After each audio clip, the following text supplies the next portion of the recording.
This video was made possible thanks to the Pump Station and Nursery. Come visit us at 2727 Main Street in Santa Monica, California. You can also visit our website, pumpstation.com. Hello, this is Adam, the certified car seat technician with the Pump Station and Nursery and Infant Toddler Youth.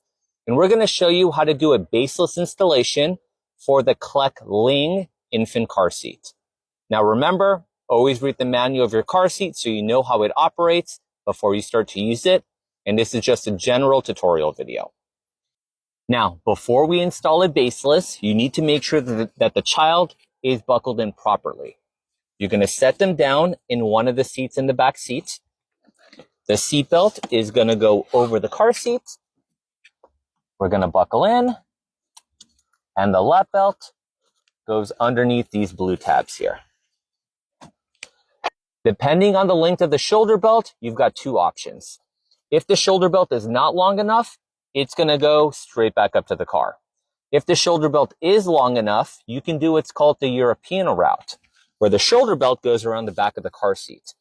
Clek actually has a third belt path dedicated specifically for the shoulder belt if it is long enough. So we're going to grab our shoulder, we're going to go around the back of the car seat, and we're going to slide it through that European belt path. Once you've decided how your shoulder belt is going to work, we then need to switch the seatbelt to locking mode. Grab the shoulder and pull it all the way out slowly. Make sure you don't just yank it because it'll do a temporary lock.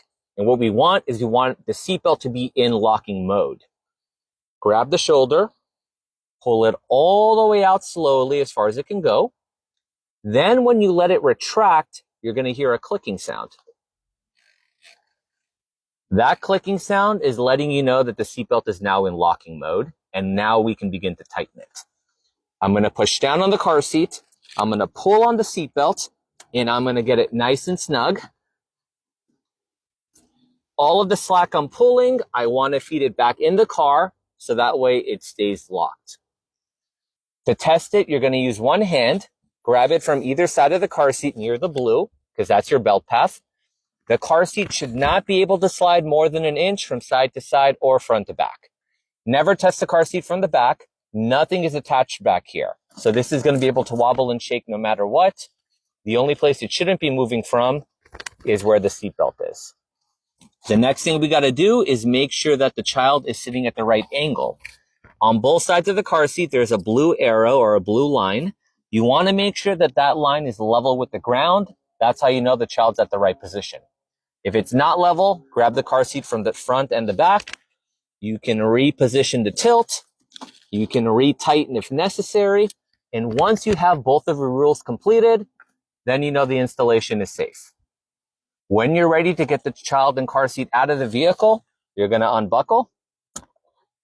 If you've done the European path, turn the back of the car seat toward the door to make it easier to get the shoulder belt off. And now you can release the seat belt and get the little one and car seat out of your vehicle. Thanks for watching the video. Don't forget to follow the Pump Station and Nursery on YouTube, Instagram, TikTok, and Facebook. All the details will be in the description below. See you in the next video.